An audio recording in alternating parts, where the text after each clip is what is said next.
you know, we still protest out in front of a courthouse, during the summertime. And you see a lot of Latinos going into court, and they turn around and look and see what is it about. Uh, and they'll explain to me that they're there for their son. You know, uh, it's just starting for them. And to try to explain to them, it's like they don't know, or it's even hard to explain to them the procedures, the next steps they're going to be having to go through. My son had just um, gotten married, and he had his own house, his own apartment. His wife was expecting again. They had a 2-year-old daughter.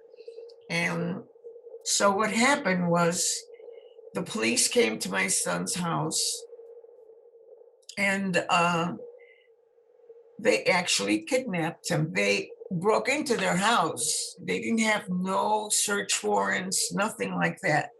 And they came in, and he was sleeping, and because he works midnight, they just came in and asked, "Are you Nick Escamilla?" And he said, "Yes, I am." And so they searched the house, and they took him, and they says, "We'll bring him back or something." And she says, "What are you doing searching my house?" Well, they wouldn't say much. So then they took him to the police station. She tried calling, and they said no, he was not there. So after the next day was when he was finally allowed to call, but by then it was too late, and he had already confessed.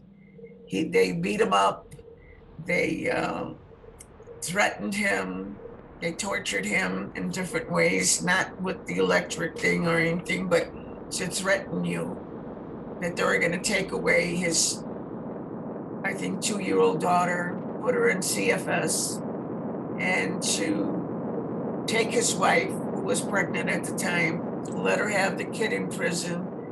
And he didn't want any of that. He says, "Why are you doing this? I didn't do anything, blah, blah, blah, blah."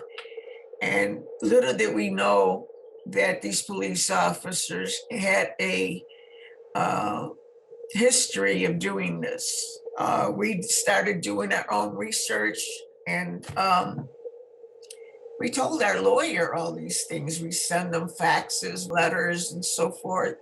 And he told us, "Don't tell me how to do my job. I know what I'm doing." Well, then do it.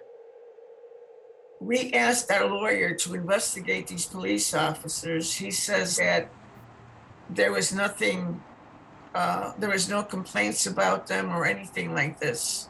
Again, this was after the trial, where I learned that Marcus Reagan's was a huge case, and my lawyer could have used that and did not use it.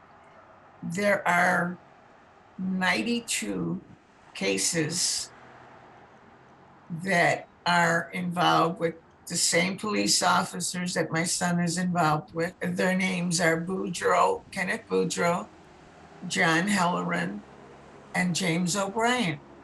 At first, I started going to different meetings and so forth. And then little by little, you start meeting people. And um, I met a lot of inmates because they had the same detectives my son had. That's how I would write to them and share things with them.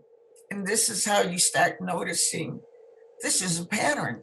How could all these guys have the same police officers and pretty much have the same issues that you have? And then when you go and tell people this, it's like, oh my God, you know, but what do? You start meeting more and more organizations that are doing something.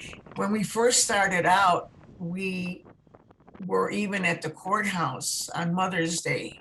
And it started with, I want to say, maybe 8 or 10 mothers. And we talked about who we were, who our son was. We either had pictures or signs. And we walked around the whole prison there. The victims would knock on the window, they would clap and so from that time on, they had the Mother's Day every year. We protest over there, go to court, we support. I'm still in organizations and I'm still out there, but we're happy to see that finally there's a lot of youth that are out there that are fighting for this struggle. We're doing this and we're not going to stop.